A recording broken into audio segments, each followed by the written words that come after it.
खुलुमबाय Bodoland इंखं television studio आं हायनार सिगयारि दिनैनि गाहाय रादाबफोराव दङ।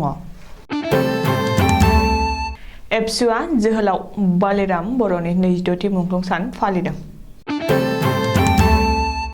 गाबोन रायजो सभा बिसायख'थि बिधान सभानि सेन्ट्रेल हलखौ आबुं थियारि खालामबाय। कंग्रेसआ रायजो सभानि नैथि मासिखौबो जेनगोनखौ गनायना लाबाय। आसाम गोरोबथानि 6 नं दफानि सायाव सोनारना असमियानि बुंफुरलुखौ थि खालामदों। 1 एप्रिलनिफ्राय 15% टल टेक्स बारायगोन। दानिया फैदो आबुं रादाबाव।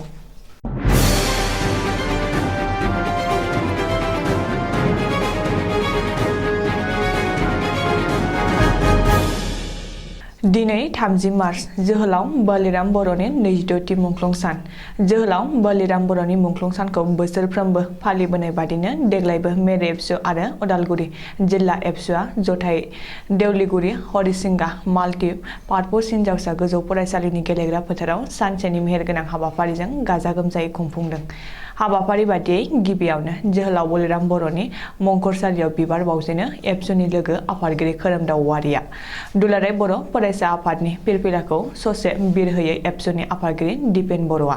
मुंख्लं बालिराम बर'नि सावगारियाव बिबार बावजेनो बालिराम बर'नि दुइसिन बिनानाव मनमति बर'आ। गोजोन आरो खौसेथिनि थाखाय फारौ बिरहोजेनो खगेन बसुमतारी। बारग' रादाब बुंथिगिरि एबसु आरो दुलाराय बर' हारिमु आफादनि गाहाय नेहाथारि बिजुइस नेलसन दैमारिया गेवलां मेल बेखेवगिरि महरै एबसुनि बारग' लोगो आफादगिरि रबिन्द्र मुसाहारिया बाहागो लायो।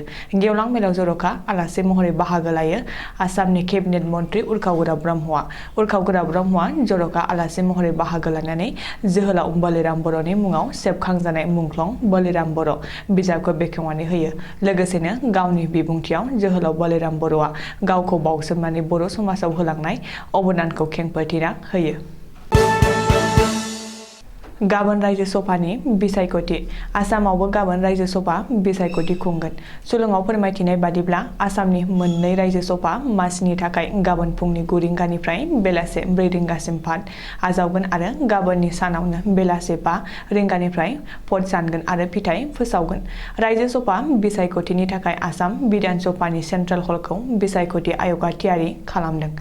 गाबोननि बिसायख'थिनि थाखाय बिधान सभानि सेन्ट्रेल हलखौ आबुं साजायनाय जादों।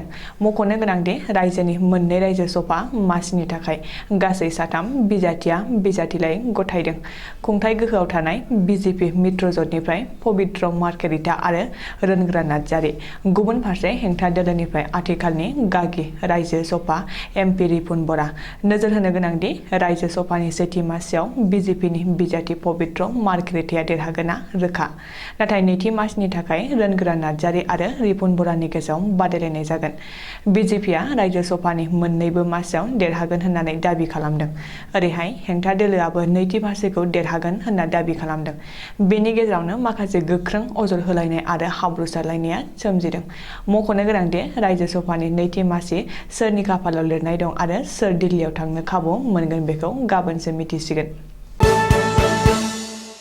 रायजो सभा बिसायख'थिखौ बिथा खालामना कंग्रेस आरो AIUDFनि गोरोबथाया गावस्रानाय फैदों आरो एना-एनि सोमजिदों। गुबुन फारसे रायजो सभानि नैथि मासिखौबो जेनगोन होनना कंग्रेसआ गनायना लादों। बिसायख'थिनि सिगां रायजो सभानि नैथि मासिखौबो कंग्रेसआ जेनगोन होनना APCCनि आफादगिरि भुपेन बराया बुंदों। मख'नो गोनांदि कंग्रेसनि बिजाथि रिपुन बराया 29ल' भट मोनगोन आरो बिसायख'थियाव जेनगोन होनना भुपेन बराया अभिषेकबाणी खालामनायजों लोगोसे गोरोबथायारि दोलो AIUDFआ बिजेपिनि टिम बि आरो कंग्रेसनि सायाव गाज्रि राजखान्थि खालामदों। बेजों लोगोसेनो AIUDFनि 7 सोद्रोमाफ्रा बिजेपिजों बायजादों होननानै भुपेन बराया दाबि खालामदों। ओरैहाय कंग्रेसनि आफादगिरि भुपेन बराया खौरांगिरि मेलाव बेबायदि गोख्रों अजद होनायनि उनावनो कंग्रेस आरो AIUDFनि गेजेराव गावस्रानाया गोख्रोंसिन जादों। बेनि उनावनो भुपेन बराया रिपुन बरानि राजखान्थियारि जिउखौ फोजोबस्रांनो आदब बाहायदों होननानै AIUDFनि माखासे MLA आरो दैदेनगिरिफ्रा दाय जाबसिनदों आरो AIUDFनि गासैबो MLAफोरानो रिपुन बरानो भट होगोन होननानै दाबि खालामदों। मख'नो गोनांदि कंग्रेसआ गावनि गोजाम आखुखौ दिन्थिबाय। कंग्रेसआ एन्टि रिपुन बरा हानजाफोरानो दोलोखौ फोजोबस्रांदों। कंग्रेसआ गावनि 22सा एमएलएफोरखौनो खौसे खालामनो हायाखै होननानैबो एआइइउडिएफनि एमएलए हाफिज बशीर आहमेदआ बुंदों।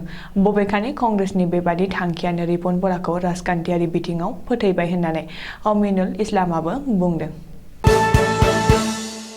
सोर असमिया? असमियानि बुंफुरलुआ मा?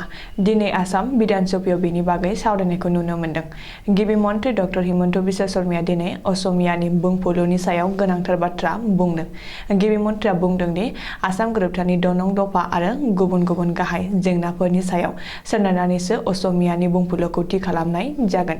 मख'नो गोनांदि गिबि मन्थ्रिनि बेबादि बानबुंथि होनायनि उनावनो आसाम गोरोबथा बायदि सोर असमिया होननानै एआइइउडिएफनि एमएलए अमिनुल इस्लामआ सोंथि सोंदों। बबेखानि अमिनुल इस्लामनि बे सोंथिनि फिननायखौ गिबि मन्थ्रिनि सोलाय आसाम गोरोबथा मावफुंनाय बिफाननि मन्थ्रि अतुल बराया होदों आरो दासिमबो असमियानि बुंफुरलुखौ थियारि खालामनाय जायाखै। थांनाय समफोराव असमियानि बुंफुरलु थि खालामनो थाखाय आखायाव हाबाफारि लादोंमोनब्लाबो दासिम थि जायाखै। बेनि बागै सोरखारा आसुजों लोगोसे सावरायगासिनो दं होननानै अतुल बराया बुंदों। ओरैहाय गिबि मन्थ्रिया असमियानि बुंफुरलु होनो हायो नामा होनना एजेपिनि एमएलए रमेन्द्र नारायण कलितायाबो सदनाव सोंथि सोंदों। बेनि फिननायाव गिबि मन्थ्रिया बुंदों दि आबेगजों जों बयबो असमिया, आसामखौ आबेगजों आइ बुंग्राफोरानो असमिया। बेवहाय दान्थे बिदान्थे जानांगौ गैया। नाथाय आसाम गोरोबथानि 6 नं दफा बादियैसो असमियानि बुंफुरलुखौ थि खालामगोन। हादरनाङै पेट्रल, डिजेल, संग्रा गेस आरो गुबुन गुबुन गोनांथार मुवा बेसादनि बेसेन बांनायजों भुगिनांनाय समावनो सरासनस्रा रायजो राजाफोरनि खर'आव आरो गुबुन मोनसे गिलिर बिबान। बे खेबाव टल टेक्स बारायगोन। 1 एप्रिलनिफ्राय बारायसिगोन टल टेक्स एबा टल मासुल। नेशनेल हाइवे अथ'रिटि अफ इन्डियाया 15% टल टेक्स बारायनो थाखाय फोसावदों। मख'नो गोनांदि 1 एप्रिलनिफ्राय जायखिजाया टल गेटजों बारलाङोब्ला 15% सरजाबनानै टल टेक्स होनांसिगोन। एनएचएआइनि गोदान फारिलाइ बादियै फैगौ 1 एप्रिलनिफ्राय गंफ्रोमबो कार, जिप, भेन, लाइट भेहिकल आरो साखा खबब्रैनि गारिया खनसे बारलांगासेयाव 115 रांनि सोलाय 130 रां टल टेक्स होनांगोन। Light commercial vehicle, light goods vehicle एबा मिनि बासफोरा खनफ्रोमबो बारलांनायाव 180 रांनि सोलाय 205 रां टल टेक्स होनांगोन। बेबायदिनो गंफ्रोमबो बास आरो ट्राकफोरा खनफ्रोमबो बारलांनायाव 390 रांनि सोलाय 430 रां टेक्स होनांगोन। मख'नो गोनांदि आसामावनो जायगा लायै जायगा एबा टल प्लाजा लायै टल प्लाजा टेक्सनि हारआ आलादा आलादा जानो हागौ होननानै मिथिनो हादों। दिनैनि रादाबा एसेनोसै। गोजोन्थों।